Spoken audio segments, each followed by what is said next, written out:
alone from the swine flu. Today I'm here to tell you a little more about a virus I'm sure you have all heard about, the swine flu. First, I'm going to tell you what the swine flu is. Next, I will tell you its most common symptoms. And finally, I will tell you ways you can prevent from catching the swine flu. So let's begin with a little bit about what the swine flu is. Like humans, pigs can also get the flu, but it's not the same flu as the one that humans get. Between 1% and 4% of pigs die from this flu. Swine flu doesn't usually infect people, and when it does, or has in the past, it has infected people with close contact to pigs. Current swine flu is different though. It is caused by the new swine flu virus spread from person to person, and this can happen to people who have no contact with pigs whatsoever. This makes it a new flu virus, and it also makes it a human flu virus since it is spread from person to person and not from pigs to people. In order to avoid confusion between the original swine flu virus and the new swine flu virus, the CDC has named this swine flu virus Novel Influenza A H1N1 virus. Now for some common signs and symptoms of the swine flu.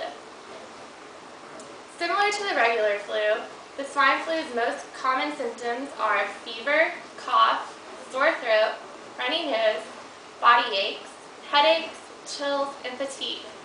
Many people who have the swine flu also experience diarrhea and vomiting.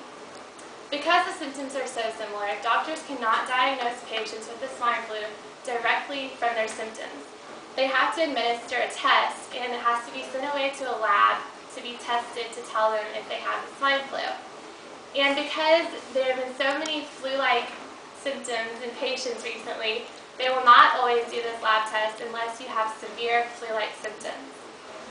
Now that you know what the swine flu is and its most common symptoms, I'm going to tell you ways that you can prevent from catching the swine flu. You cannot get the swine flu from eating pork. The best way to prevent from getting the swine flu is to wash your hands frequently with warm water and soap. Another thing you can do to prevent yourself from catching this deadly virus is to avoid contact with people, avoid close contact to people with flu-like symptoms. Another thing you can do is avoid touching your eyes and nose and mouth because your hands can never be 100% germ-free. And also stay at home if you have symptoms of the flu.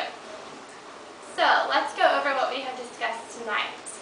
First, I told y'all what the swine flu was. Next, I told you the signs and symptoms of the swine flu. And last, I told you ways that you can prevent from catching the swine flu. So overall, I have informed you more about this deadly virus called the swine flu. After hearing this speech, I hope you all can remain swine flu free.